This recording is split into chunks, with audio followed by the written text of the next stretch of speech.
The Golden Age of Piracy did not end in glory, but in a nightmare where every stolen victory led to disease, betrayal, shipwreck, public executions, and iron gibbets filled with rotting corpses, proving that the black flag, which once terrified the Atlantic, ultimately condemned almost everyone who sailed beneath it to a slow and unforgettable death.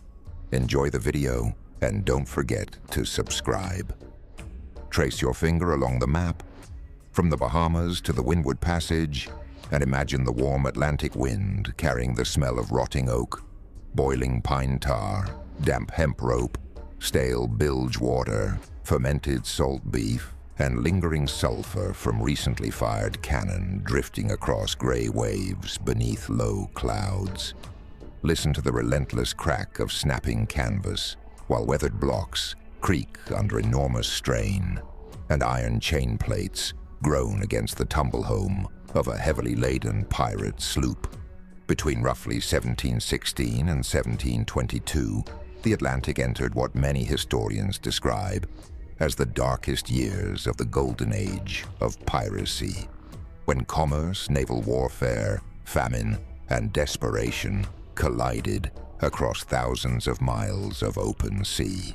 A typical pirate vessel displaced between 80 and 120 tons, measuring nearly 70 feet along the keel, its curved oak futtocks fastened with hand-forged spikes and caulked with twisted oakum hammered deep into every seam before being sealed beneath heated pine tar during careening. Every voyage slowly transformed the hull into a living structure that expanded beneath tropical heat and contracted during cold Atlantic nights, demanding endless repairs from exhausted sailors.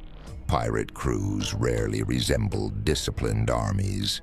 They were unstable companies governed through articles of agreement, promising equal shares of plunder, while secretly breeding jealousy, drunken violence, and mutiny.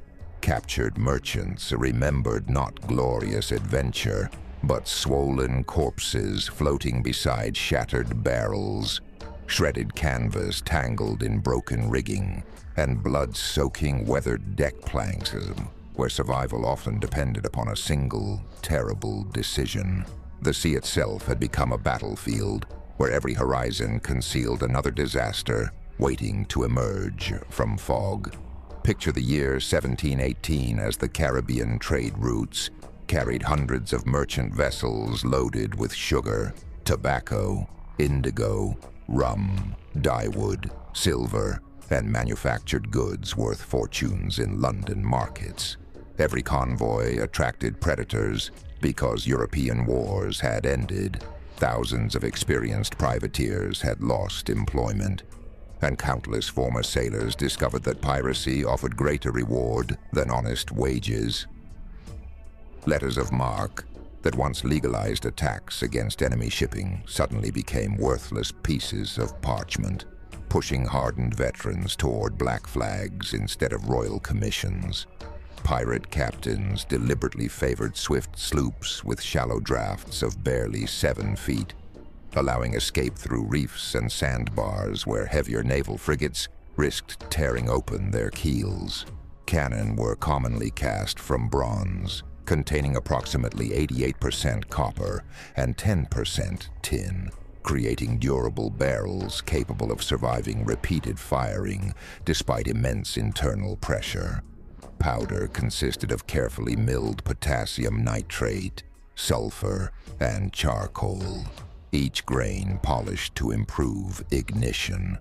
When the glowing match touched the vent, combustion expanded almost instantly into violently heated gas, hurling iron round shot through thick oak planking while splintering wood into thousands of razor-sharp fragments that killed far more sailors than the ball itself. Even victorious pirates suffered terribly because damaged hulls leaked constantly, fresh water spoiled inside wooden casks, salted meat attracted insects, and scurvy silently weakened muscles, blackened gums, loosened teeth, and left entire crews barely capable of hauling heavy rigging before the next battle appeared beyond the horizon.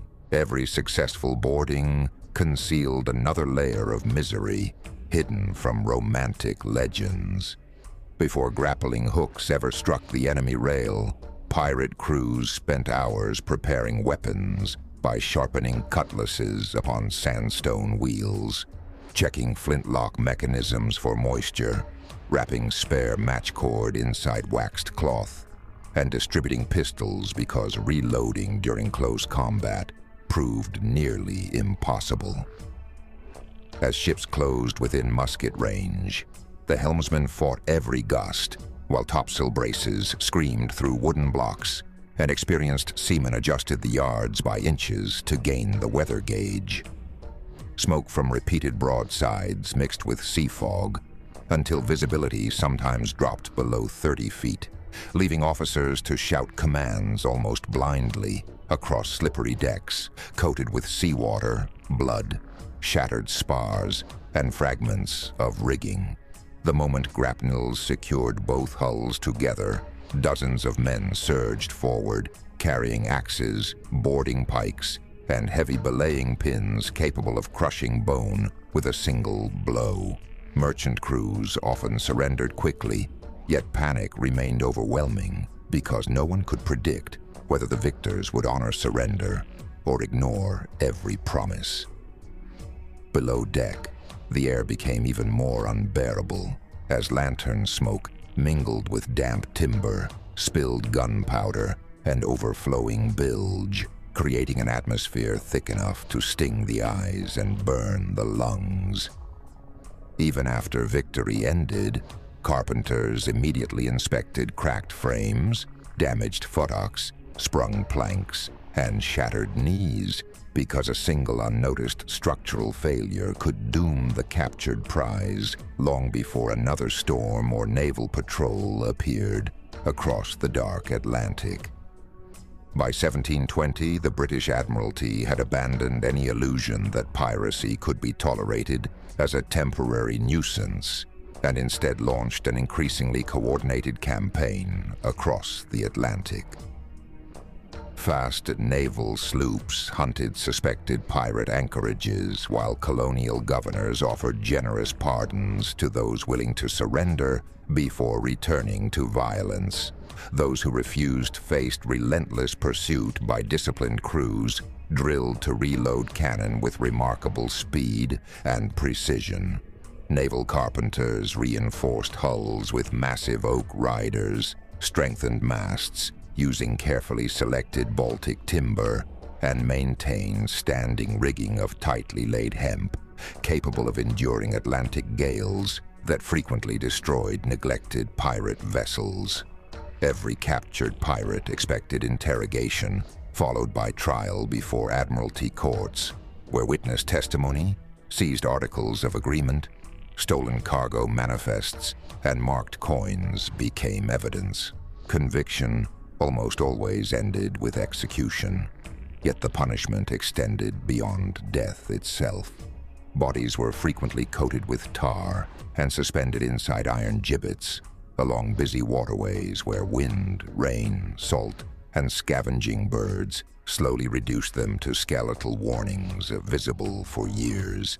Passing sailors recognized these grim landmarks from miles away, watching rusted iron cages sway above tidal mud while ravens settled upon blackened remains.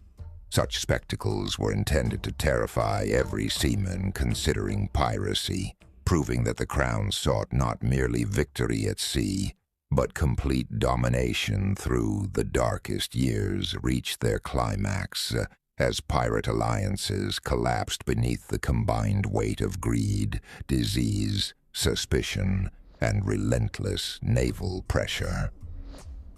Hidden anchorages that had once echoed with drunken celebration became silent coves, scattered with abandoned hulls whose seams opened beneath relentless sun after months without proper careening.